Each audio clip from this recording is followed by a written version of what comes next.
Hello students, आप सभी का हमारे इस यूट्यूब चैनल में स्वागत है। स्टूडेंट्स, हम linear programming problem and its application ये पेपर हम सॉल्व कर रहे थे। लेक्चर नंबर 42 पे हम पहुंच चुके हैं। लेक्चर नंबर 42 है डीजनरेसी इन ट्रांसपोर्टेशन प्रॉब्लम।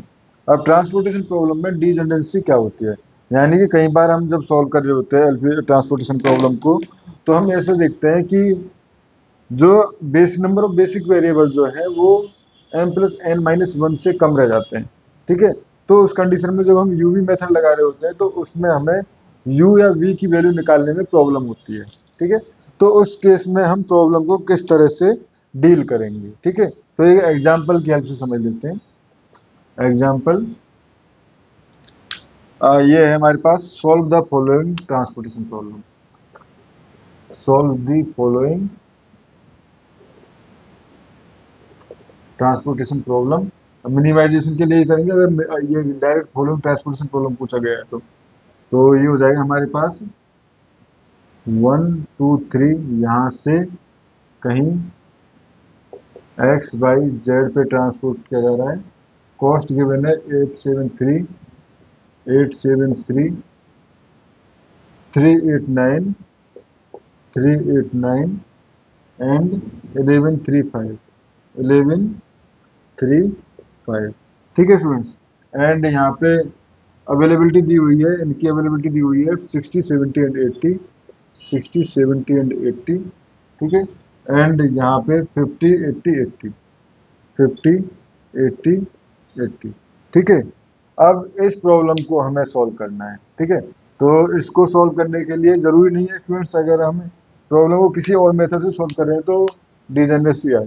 ठीक है, यानी हो सकता है NWCR से डीजनरेसी आए ही नहीं। ठीक है, तो इसके लिए वोगल अप्रोक्सीमेशन हम दे रहे हैं, क्योंकि वोगल अप्रोक्सीमेशन में डीजनरेसी इसमें शो हो रही है। ठीक है, तो सबसे पहले वोगल अप्रोक्सीमेशन मेथड।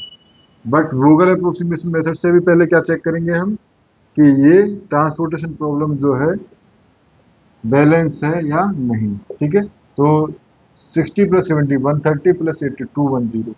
ठीक है, 80 + 80 160 प्लस ये हो जाएगा 210, यानी बैलेंस तो है। ठीक है, अब इसको हम सॉल्व करना चालू करते हैं, बट यूजिंग वोगल अप्रोक्सीमेशन मेथड। तो यहाँ पे लिख देते हैं 873 389 389 1135 1135। ठीक है, यहाँ 60 70 80 एंड यहाँ है 50 80 80। ठीक है, तो सबसे पहले हम पेनल्टी चेक करें, तो पेनल्टी यहाँ पे है 4। ठीक है, मिनिमम दो के बीच में डिफरेंस पेनल्टी, इधर भी पेनल्टी चेक करें। ठीक है, तो यहाँ पे हमारे पास मिनिमम टू का डिफरेंस, जो लोएस्ट मिनिमम है उनका डिफरेंस। यहाँ पे अगर देखें तो 3 + 8 का डिफरेंस 5। ठीक है, यहाँ अगर देखें तो 2। ठीक है, इधर देखें तो यहाँ पे हमारे पास पेनल्टी, और यहाँ पे है पेनल्टी कितना कितना कितना कितना 3 + 8 का डिफरेंस 5। यहाँ पे देखें तो 3 + 7 का डिफरेंस 4। यहाँ देखें तो 2। ठीक है, तो सबसे पहले जो हाईएस्ट पेनल्टी है, हाईएस्ट पेनल्टी क्या है, 5 यहाँ पर भी है 5 यहाँ पर भी है। ठीक है, तो आप ट्राई करो कि ऐसा वे चूज करें जहाँ पे मैक्सिमम ट्रांसपोर्टेशन पॉसिबल है। अगर इसको चूज करते हैं तो लोएस्ट कॉस्ट होगी 3, इसको चूज करते हैं तो भी लोएस्ट कॉस्ट होगी 3, तो कोई दिक्कत नहीं है। ठीक है, तो यहाँ पे क्योंकि इसके करस्पॉन्डिंग लोएस्ट कॉस्ट 3, इसके करस्पॉन्डिंग भी, तो इस 3 को चूज कर लिए कि लोएस्ट कॉस्ट देखनी है हमें। ठीक है, तो यहाँ पे 50 एंड 70 में से, तो यहाँ पे आ जाएगा हमारे पास 50। ठीक है, 50 आ जाएगा। ठीक है, अब यहाँ पे हमारे पास कुछ डिमांड नहीं बची, बट इसके पास अवेलेबिलिटी 20 है। ठीक है, अब फिर से हमें पेनल्टी चेक करनी है, बट अब इस कॉलम के करस्पॉन्डिंग नहीं करनी। ठीक है, तो इसमें तो 4 ही पेनल्टी रहेगी। ठीक है, इसमें 2 रहेगी। इसमें अगर देखें तो 7 + 3 के बीच में पेनल्टी 4, और इसमें देखें तो 1, और इसमें देखें तो 2। ठीक है, तो फिर से हाईएस्ट पेनल्टी इस बार कितनी है, 2 यहाँ पर है, यहाँ पर है। अगर इसको चूज करते हैं तो कॉस्ट 3 मिनिमम बनती है, इसको चूज करते हैं तो कॉस्ट 3 बनती है। तो आपके ऊपर स्टूडेंट डिपेंड करता है कि आप कौन सा चूज करो, ये आपके ऊपर है इंटायरली। ठीक है, ये आप कोई सा भी चूज कर सकते हो। ठीक है, तो इन्होंने जो चूज किया है, क्योंकि हमें इसमें चाहिए कि हमारे पास डिजेनरेसी बन जाए, तो इन्होंने इसको चूज किया है। ठीक है, तो इसको चूज करने पे 80 चूज कर लिया। तो 80, या दूसरे तरीके हम ये भी कर सकते हैं जहाँ ज़्यादा से ज़्यादा ट्रांसपोर्टेशन हो रहा हो। ठीक है, तो 80 चूज कर लिया यहाँ से, तो इसके पास जीरो डिमांड, अवेलेबिलिटी भी जीरो, एक साथ दोनों चीज़ें कंप्लीट हो गई, इसका मतलब डिजेनरेसी एग्जिस्ट हो गई इसमें। ठीक है, ये हो गए। अब हमें ना तो इस रो को देखना है, इस कॉलम को देखना है, क्योंकि ये क्रॉस हो चुका है, ये क्रॉस हो चुका है। अब इसको भी नहीं देंगे तो बचे ये, तो बाकी जो बचा हुआ पार्ट है वो यहाँ से फुलफिल हो जाएगा। यानी कि इसका इसका कितना बचा हुआ है, अगर इसका देखें तो यहाँ पे हमारे पास, ठीक है, ये 20 इसका बचा हुआ है। ठीक है, 50 + 20 30।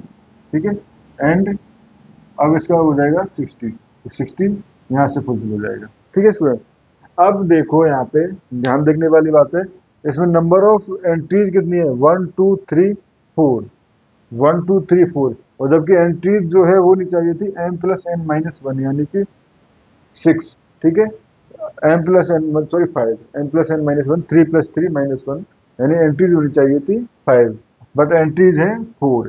ठीक है, तो अब इसको सोल्व करने के लिए हम क्या करेंगे, सबसे पहले यूवी मेथड से देखेंगे क्या ऑप्टिमल सॉल्यूशन है या नहीं। ठीक है, अब ऑप्टिमल सॉल्यूशन के लिए पहले हम U1, U2, U3, V1, V2, V3। ठीक है स्टूडेंट्स, स्टूडेंट्स बहुत सारी बुक्स क्या कहते हैं कि आप जब डिजेनरेसी केस में एक जीरो स्वतंत्र रूप से कहीं भी मान लीजिए, लेकिन मैं सजेस्ट करूंगा कि आप डायरेक्टली नहीं माने, क्योंकि मानने को तो मान सकते हैं कि जीरो ही है कि वो कॉस्ट वो हो जाएगी। ठीक है, बट उस जीरो इस तरह से लेनी है हमें जिससे UI+VJ की वैल्यू निकल सके। जैसे कि U1 = 0 ले लिया हमने, आगे खुद पता चल जाएगा जब हम इसको सॉल्व करेंगे। ठीक है, U1 = 0, तो ये आ जाएगा हमारे पास V1 = 3। अब V1 = 3, तो ये आ जाएगा हमारे पास U2 आ जाएगा यहाँ से हमारे पास कितना, 6, 3 + 6 = 9 ना। ठीक है, ये हो गया। अब देखो यहाँ से मैं इसकी हेल्प से V1 की वैल्यू भी निकाल सकता हूँ। V1 की वैल्यू निकाल लूँ तो V1 की वैल्यू क्या आ जाएगी, ये हो जाएगी -3, क्योंकि 6 -3 = 3।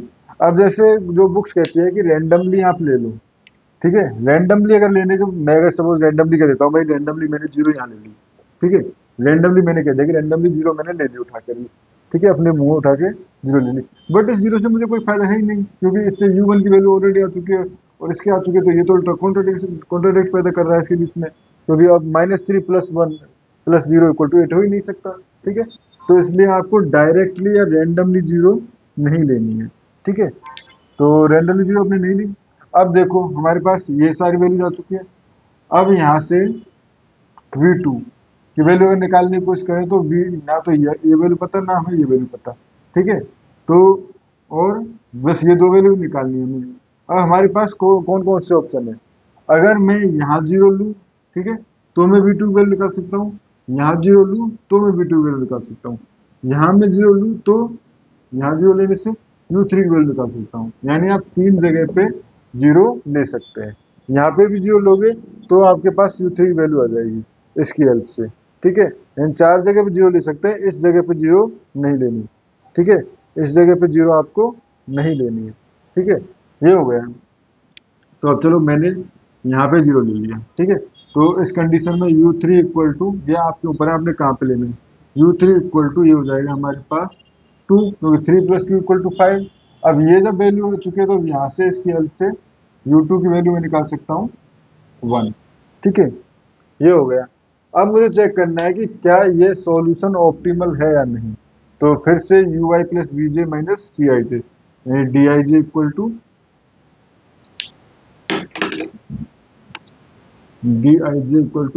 UI+VJ - CIJ की वैल्यू चेक करनी है। ठीक है, अगर नेगेटिव है तो ऑप्टिमल सॉल्यूशन हो जाएंगे, सारी वैल्यू नेगेटिव है तो अदरवाइज ऑप्टिमल सॉल्यूशन नहीं होगा। ठीक है, तो यहाँ से अगर देखें तो -3 0 -8 नेगेटिव, 1 0 -7 नेगेटिव। ठीक है, 1 6 -8 नेगेटिव, ठीक है। -3 2 -11 नेगेटिव, ठीक है। यानी ये हमारे पास सारी वैल्यूज जो है वो नेगेटिव है, सारी वैल्यूज नेगेटिव है, imply optimal solution. Optimal solution implies optimal solution. And optimal solution क्या है हमारे पास? 1 to Y, Z, 1 to Z, number of unit 60, 2 to X, number of units 50, 2 to Z, number of units 20, and 3 to Y, number of units जो transport हो रही है वो हो रही है 80, एंड 3 टू जेड लिख लीजिए इसको भी 0। कॉस्ट जो है वो आ जाएगी आपकी 16 into 3, इधर 15 into 3, इधर 20 into 9, इधर 80 into 3, और ये 0 into 5, ठीक है। 180, 150, 180 एंड 240, ठीक है स्टूडेंट्स। तो ये हो जाएगा आपका 360, एंड ये हो जाएगा 360 प्लस 240, ये हो जाएगा आपका 0056, 600 प्लस 150, 750, ठीक है। ऑप्टिमल वैल्यू आ जाएगी आपकी 750, एंड जो ऑप्टिमल सॉल्यूशन है वो आपका ये रहा, ठीक है स्टूडेंट्स। तो इस वीडियो में हमें बस इतना ही करना था, ठीक है। ये हमारे पास जब डिजेनरेसी हो तो उस तरह से क्वेश्चन को कैसे सॉल्व करते हैं। चलो स्टूडेंट्स, एक चीज और ध्यान में रखते हैं, अगर आपके पास नेगेटिव वैल्यू हो तो उस प्रॉब्लम को कैसे सॉल्व करेंगे। एक क्वेश्चन ये बनता है कि अगर आपको ट्रांसपोर्टेशन प्रॉब्लम है, वैसे होता नहीं है क्योंकि ट्रांसपोर्टेशन कॉस्ट कभी नेगेटिव नहीं होती, ठीक है।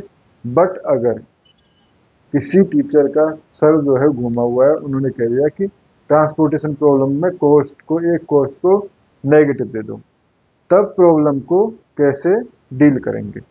तो ऐसी कंडीशन में प्रॉब्लम को डील करने के लिए, ऐसी कंडीशन में प्रॉब्लम को डील करने के लिए जो भी हाईएस्ट नेगेटिव नंबर है, जो नेगेटिव नंबर है वो जो कितना बड़ा है, यानी -10 और -20, तो जो 20 जो स्मॉलेस्ट नंबर है, उस नंबर को लीजिए -20।